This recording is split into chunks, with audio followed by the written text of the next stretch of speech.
తాకట్లో ఉన్న మీ బంగారాన్ని విడిపించి ఆ రోజు ఆన్లైన్ రేటుకి కొంటాం. Sharma gold company. నమస్కారం, వెల్కమ్ టు సుమన్ టీవీ. నేను గీతాంజలి. ప్రస్తుతం మనతో పాటు నృసింహ ఉపాసకులు, భద్రాచలంలో ఉన్నటువంటి గోవింద కల్పవృక్ష నారసింహ సాలగ్రామ ఆశ్రమ నిర్వాహకులు డాక్టర్ కృష్ణ చైతన్య స్వామి గురువు గారు ఉన్నారు. వారితో మాట్లాడదాం.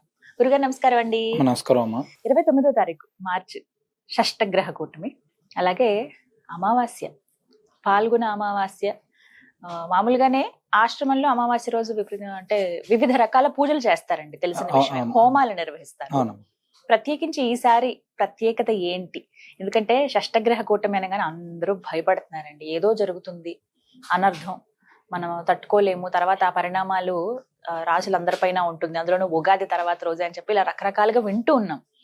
అసలు ఏంటి వాస్తవం ఏంటో మాట్లాడుకుందాం. అంటే సాధారణంగా ఇది ఖగోళంలో జరుగుతున్నటువంటి ఒక అద్భుతం అని చెప్పాలి ఫస్ట్.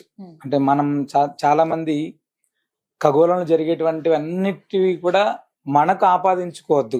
ఇప్పుడు ప్రతి నిత్యం కూడా ఏదో ఒకటి జరుగుతుంటుంది.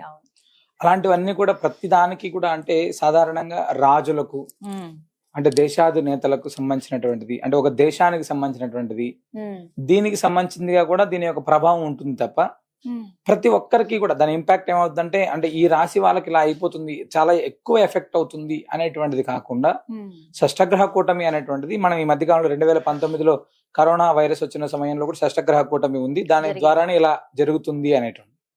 అయితే అప్పుడు ఉన్నటువంటి గ్రహ సంపత్తి వేరే, ఇప్పుడు ఉన్నటువంటి గ్రహ సంపత్తి వేరే. అంత తీవ్రమైనటువంటి ప్రభావం అనేటువంటిది ఖచ్చితంగా ఉండదు, ఇందులో ఎలాంటి సందేహం లేదమ్మా. అయితే మనం సాధారణంగా తీసుకునేటప్పటికి ఎవరికైనా కూడా అంటే 6 గ్రహాలు ఒక దగ్గరికి రావడం అనేటువంటిది చాలా విశేషంగా చూసుకుంటాం.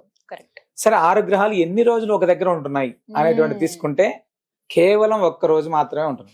29వ తారీఖు మధ్యాహ్నం 11:30 నుంచి మరుసటి రోజు వరకు ఈ యొక్క గ్రహ సంపత్తి అనేటువంటిది ఉంటుందమ్మా. ఒక రోజు 30వ తారీఖు మళ్ళీ చంద్రుడు మారిపోతున్నాడు. అయినప్పుడు ఒక రోజు షష్టగ్రహ కూటమి, మిగతా 14 రోజులు పంచగ్రహ కూటమి ఉంటుంది. షష్టగ్రహ కూటమి మంచిది కాదు, పంచగ్రహ కూటమి మంచిది కాదు, 4 గ్రహాల కూటమి మంచిది కాదు అని చెప్పి మన వాళ్ళు చాలా మంది పెద్దలు చెప్తున్నారు. అయితే ఇందులో బలం అనేటువంటిది చాలా తక్కువగా ఉంది. ఇందులో చంద్రుడు అనేటువంటి వాడు కానీ ఇలాంటి అంటే రోగకారకులు ఎవరైతే ఉన్నారో వాళ్ళందరికీ కూడా అంత ఎఫెక్టివ్ గా ఎవరు లేరు. కాబట్టి దాని వలన విపరీతమైనటువంటి వ్యాధులు ఏదో ప్రబలిపోయి ఏదో అయిపోయేటువంటి అవకాశం లేదు. ఫస్ట్ అంటే మీనరాశిలో ఈ యొక్క షష్టగ్రహ కూటమి ప్రభావం చేత, అదే విధంగా సింహరాశిలో వీటి యొక్క ప్రభావం చేత కొంచెం ఆ రాశుల పైన ఈ యొక్క ప్రభావం పడేటువంటి అవకాశం ఉంది. ఎలాంటి ఆ ప్రభావం అంటే ఆర్థికంగా, లేదా అనారోగ్యానికి సంబంధించిందో, వాహన ప్రమాదాలకు సంబంధించిందో, ఇలాంటి వాటిపైన వాటి యొక్క అంటే అజాగ్రత్తతో కూడుకున్నటువంటి ఏదైనా కూడా ఖచ్చితమైనటువంటి ఇబ్బందులు ఉంటాయి అని చెప్పి మనకు పెద్దలు చెప్తారు. అది కూడా తీవ్రతరం కాదు. ఫస్ట్ ఈ షష్టగ్రహ కూటమికి సంబంధించినటువంటి ఒక వ్యాసాన్ని మధ్యకాలంలో చదివితే అందులో పెద్దలు చెప్పినటువంటి అంశాలు ఏంటంటే, షష్టగ్రహ కూటమి కానీ పంచగ్రహ కూటమికి సంబంధించినటువంటి ఈ 14 రోజులు ఏవైతే ఉందో ఆ 14 రోజులు కూడా విశేషంగా విష్ణువుని ఆరాధించమని ఉంది. అంటే విష్ణువుని ఎలా ఆరాధించాలి? మన మత్స్య, కూర్మ, వరాహ, నారసింహ ఇలా ఏవైతే అవతారాలు ఉన్నాయో, విచిత్రం ఏంటంటే మనందరికీ కూడా ఈ యొక్క అది వచ్చేటువంటి కాలంలోనే మనకు ఉగాది పండుగ, శ్రీరామనవమి ఇలాంటి విశేషమైనటువంటి రోజులు ఉన్నాయి. 14వ తారీఖు దాకా మనం ఈ యొక్క పంచగ్రహ కూటమి ప్రభావం ఉంటుంది అని చెప్తున్నారు. ఆ పంచగ్రహ కూటమి ఉన్నటువంటి సమయంలో ఆ యొక్క ఎవరైతే ఇబ్బంది ఉంది అనుకునేటువంటి వాళ్ళు ఎవరైతే ఉన్నారో వాళ్ళు విష్ణు సహస్రనామాన్ని పారాయణం చేయండి. చాలా అద్భుతమైనటువంటి ఫలితం ఉంటుంది. అంటే నెగటివ్ అనేటువంటిది మన దగ్గరికి రాదు. అదే విధంగా మనం 29వ తారీఖు అంటే మామూలుగా కల్పవృక్ష నరసింహ స్వామివారి యొక్క దివ్య సన్నిధిలో ప్రతి అమావాస్య పర్వదినం నాడు విశేషంగా స్వామివారికి విశేషమైనటువంటి అభిషేకం కావచ్చు, స్వామివారికి జరిగేటువంటి హోమం కావచ్చు, గోపూజ కావచ్చు, ఈ దిష్టికి సంబంధించినటువంటి కార్యక్రమం ఇవన్నీ కూడా చాలా వైభవంగా జరుగుతాయి.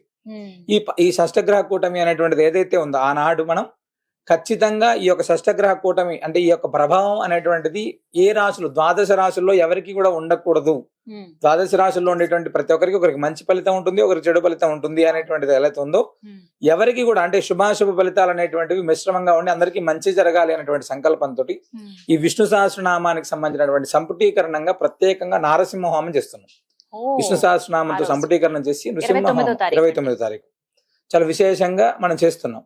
మీకు అలా ఎవరికైనా భయం ఉంది, ఆ గోశాలలో వచ్చి విష్ణు సహస్రనామం చదువుకొని ఆ హోమంలో పాల్గొనవచ్చు, స్వామివారి అభిషేకాన్ని దర్శనం చేసుకోవచ్చు. అంటే షష్టగ్రహ కూటమి అనగానే ఏదో అయిపోతుంది అనేటువంటి భయం అయితే మనలో చాలా మందికి నిండిపోయింది. కానీ భగవద్ ఆరాధన అనేటువంటి చేసేటువంటి వాడికి ఈ యొక్క ప్రభావం చాలా తక్కువగా ఉంటుంది. మన 2019లో కరోనా విపత్కర పరిస్థితి వచ్చినప్పుడు కూడా వందల వేలాది లక్షలాది మంది చనిపోయి ఉన్నారు. కానీ ఆధ్యాత్మికంగా ఉండేటువంటి వాళ్ళు కావచ్చు, కష్టపడి పనిచేసేటువంటి వాళ్ళు కావచ్చు, ఇలా చాలా మంది భగవద్భక్తిలో ఉండేటువంటి వాళ్ళు కావచ్చు, అందరూ చాలా బ్రహ్మాండంగా ఉన్నారు కదా. మన మనసు మంచిగా ఉండాలి, మనం నలుగురికి సహాయం చేసేటువంటి విధంగా ఉండాలి. ఇవన్నీ కూడా ఖచ్చితంగా మనం పుణ్యంగా భగవంతుడు పరిగణించి మంచి చేసేటువంటి అవకాశాలు ఎక్కువగా ఉంటాయి. అది ఒకటి తెలుసుకోవాలి అందరూ కూడా. భయం అనేది చాలా మందిలో నిండిపోయిందండి. అవును, ప్రత్యేకించి ఇందాక మీరు అన్నట్లుగా కొంతమంది మీద అది కూడా కొంతవరకే ప్రభావం ఉంటుంది. ఇంకా అంటే ఇళ్ల దగ్గర ఏం చేయొచ్చండి ఆ రోజు?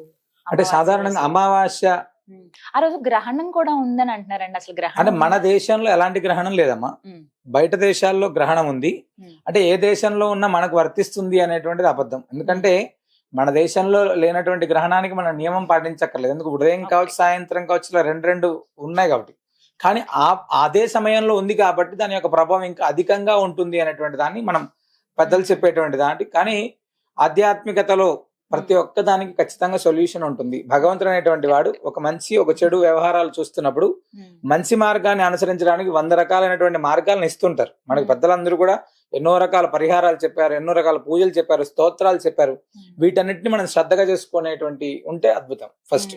కాబట్టి మనందరం కూడా షష్టగ్రహ కూటమి ప్రభావం ఉంది అనుకునేటువంటి వాళ్ళు ఎవరైనా సరే విష్ణు ఆరాధన అనేటువంటిది మార్చి 29 నుంచి ఏప్రిల్ 14 తారీఖు దాకా విష్ణు ఆరాధన చేయడం అనేటువంటిది అత్యంత విశేషం. అవకాశం ఉన్నటువంటి ప్రతి ఒక్కరూ ఆ సమయంలో ప్రతి ఇంట్లో కూడా విష్ణు సహస్రనామం పారాయణం చేయడం, విష్ణు సహస్రనామాన్ని వినడం చాలా మంచిది.